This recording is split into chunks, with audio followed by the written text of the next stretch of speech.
अब मौलाना फजलुर रहमान ने भी बोला है कि अगर हमारी हाँ से हाँ मिलाएंगे तो ही हालात बेहतर होंगे, अगर आप हमारी हाँ से हाँ नहीं मिलाएंगे तो फिर हालात बेहतर नहीं होंगे, फिर फॉर्म 47 45 की बातें होंगी।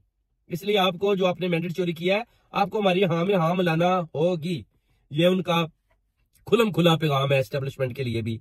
और उनने बोला कि खान साहब का मैंडेट खान साहब के हवाले किया जाए और खान साहब को रहा किया जाए। जो भी 200 से ज्यादा केसेस बनाए गए हैं वो ऑलमोस्ट खत्म हो चुके हैं, एक दो रह गए हैं जो नैब ने बनाया वो भी 30 मई को खत्म हो जाएंगे।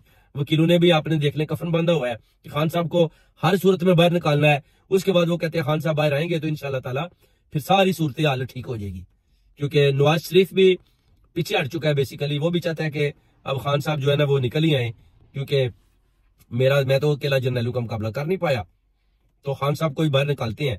तो वही इनके साथ जो भी डीलें करते हैं, क्योंकि कौम तो इनके साथ है, मेरे साथ तो कोई भी नहीं है। मरियम को भी उन्होंने देख लिया कि ये वजीर आला बनाई है, मगर ये आईजी और अपना लीड फोर्स का जो किरदार अदा कर रही है इसमें भी वो एबिलिटी नहीं है, काबिलियत नहीं दिखाई दी अपना नवाज शरीफ को।